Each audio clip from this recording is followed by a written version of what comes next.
Hello students, आज हम पढ़ेंगे चैप्टर 2 सुभाषितानी। सुभाषितानी का सुभाषित शब्द दो शब्दों से मिलकर बना हुआ है, सु और भाषित, जिसमें सु का अर्थ होता है सुंदर या मधुर, भाषित यानी वचन। तो सुभाषित का मतलब क्या हुआ? सुंदर वचन या मधुर वचन। इसमें हम 6 श्लोक पढ़ेंगे। ये 6 श्लोक डिफरेंट पार्ट से लिया गया है, जिसमें कुछ श्लोक सुक्ति मंजरी, नीति शतकम, मनुस्मृति, शिशुपाल वधम, पंचतंत्र जैसे रोचक और विचारोत्तेजक श्लोकों को संग्रहित किया गया है।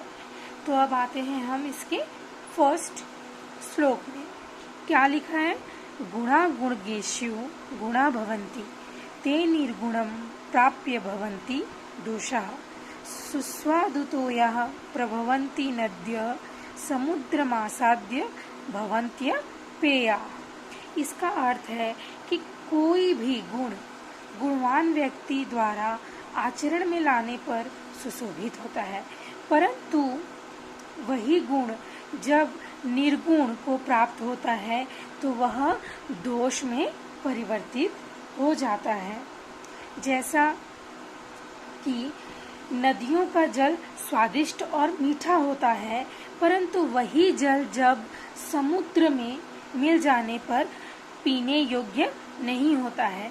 जैसे कि हमने देखा है कि समुद्र का पानी क्या हो जाता है? खारा होता है, और वहीं पे हमारा नदी का पानी मीठा जल होता है, जिसका हम उपयोग करते हैं। इसका सेकंड श्लोक है, साहित्य संगीत कला विहीन, साक्षात पशु पुच्छ विषाणहीन, तृणम न खादन्नपि जीवमान तद्भागधेयम परमम पशूनाम। कवि ने इस श्लोक में साहित्य, संगीत और कला, इन तीनों चीजों का महत्व बताया है और कहा है कि जिस व्यक्ति के जीवन में साहित्य, संगीत और कला, ये तीनों चीजें नहीं हैं, वह साक्षात पशु के समान है। ऐसे पशु जो बिना पूंछ और बिना सींग के अपनी पहचान को खो देते हैं।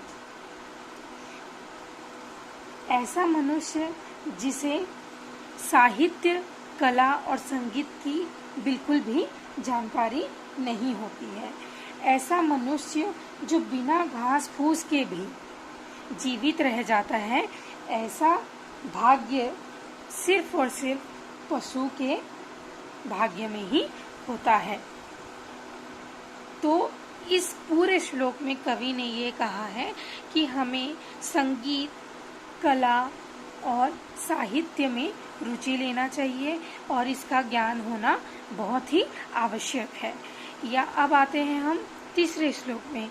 लुब्धस्य नश्यति यशः पिशुनस्य मैत्री, नष्टक्रियस्य कुलमर्थपरस्य धर्मः, विद्याफलं व्यसनिनः कृपणस्य सौरव्यम, राज्यम प्रमत्त सचिवस्य नराधिपस्य। इस श्लोक का अर्थ है, जैसे कि यहाँ पे लुब्धस्य यानी लोभी, नश्यति यशः पिशुनस्य मैत्री, लोभी का यश, मतलब लोभी को कभी भी यश की प्राप्ति नहीं होती है, और चुगलखोरों को, जो चुगली करते हैं, उनसे कोई मित्रता नहीं करना चाहता।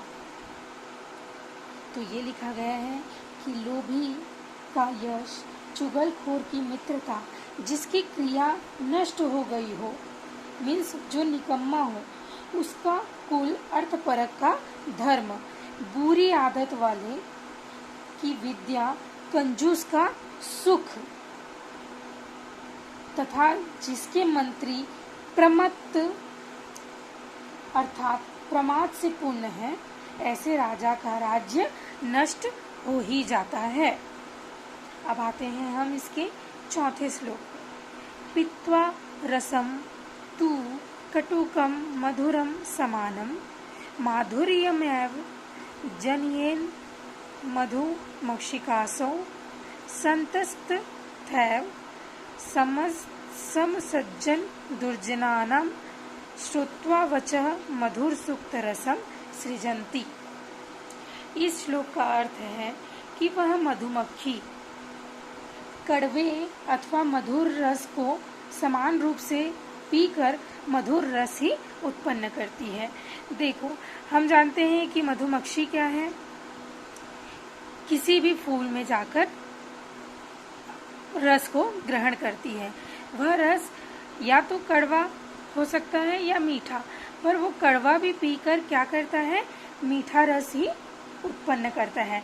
उसी प्रकार जो संत लोग होते हैं, संत लोग सज्जन और दुष्ट लोगों के वचन, संत लोगों के जो वचन होते हैं और दुष्ट लोगों के वचन को समान रूप से सुनकर मधुर सुक्ति रूप रस का निर्माण होता है। क्लियर? अब आते हैं हम इसके 5वें श्लोक में। 5वां श्लोक कहा गया है, महतां प्रकृति सैव वर्धितानां परैरपि न जहाति निजं भावं संख्यासु लाकृतिर्यथा। इस श्लोक का अर्थ है कि दूसरों के द्वारा बहुत अधिक प्रसन्नचित स्वभाव प्रायः मनुष्य नहीं छोड़ पाता। वह केवल क्या करता है, अपने स्वयं के निंदनीय स्वभाव को ही छोड़ पाता है। क्लियर? अब आते हैं हम इसके 6ठे श्लोक पे। 6ठा श्लोक क्या कहा रहा है, स्त्रियां रोचमानायां सर्वं तद रोचते कुलम तस्यां त्वरोचमानायां सर्वमेव न रोचते। अर्थात स्त्रियां स्वयं के साथ साथ अगर पूरे कुल को अच्छी लगने लगे तभी वो स्त्री क्या होती है, सारे कुल की शोभा बढ़ाती है। परंतु अगर कोई स्त्री जो केवल स्वयं को ही अच्छी लगे, वह किसी को भी अच्छी नहीं लगती। तो यहाँ पे हमारा ये सुभाषितानी चैप्टर का श्लोक का अर्थ कंप्लीट होता है। हमने इसके अभ्यास पहले ही कर चुके हैं, तो आप इसको पढ़ेंगे और श्लोक को याद करने का कोशिश करेंगे, श्लोक के अर्थ को भी लर्न करेंगे।